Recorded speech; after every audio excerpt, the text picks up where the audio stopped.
Frank Morales, 7905, asked, this is right up your alley. Hello, all. Question: can Jim Jordan be sued for his sex scandal? It's the sexual abuse scandal with the doctor and hundreds of victims. Frank, thank you for the question. You just did a video on this, Cliff. Do you want to jump right in? My video is mostly about the fact that the Supreme Court ruled that a case by a number of former student athletes who were molested by this doctor, they're suing the Ohio State University, and that lawsuit could go forward. If that lawsuit goes forward, we will inevitably find out more stuff about Jim Jordan. It's almost impossible we won't.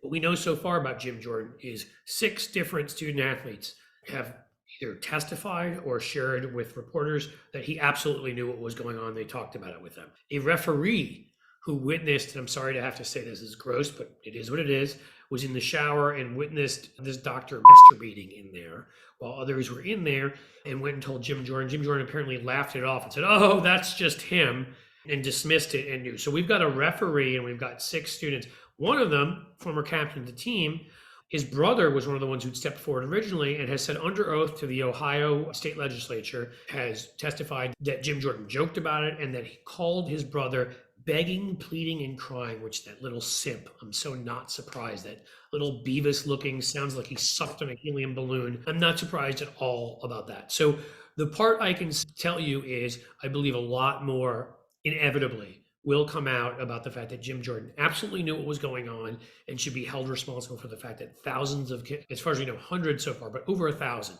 kids between the late 70s and late 90s.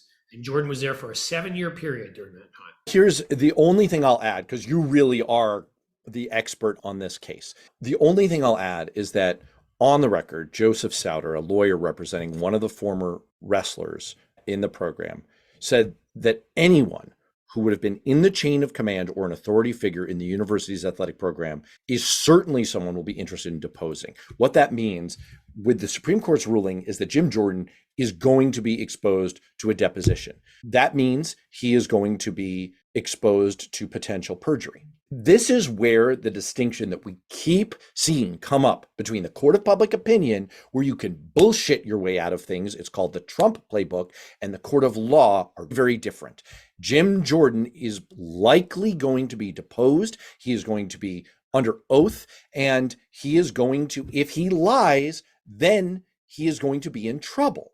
And his options at that point become truth-telling and lying and legal exposure. And we get from everything we know from the testimony, the 6 wrestlers, Adam DiSabato and his brother Mike, who exposed the abuse and gave that testimony. Yeah, he was the one I was talking about earlier who said that Jordan called his brother crying and pleading and begging and wouldn't let him off the phone for an hour or something. So he's either going to have to come clean about all this, or he's going to have to lie, or it's going to turn out that this mountain of evidence about what he knew and when he knew it has all been fabricated, which seems extraordinarily unlikely.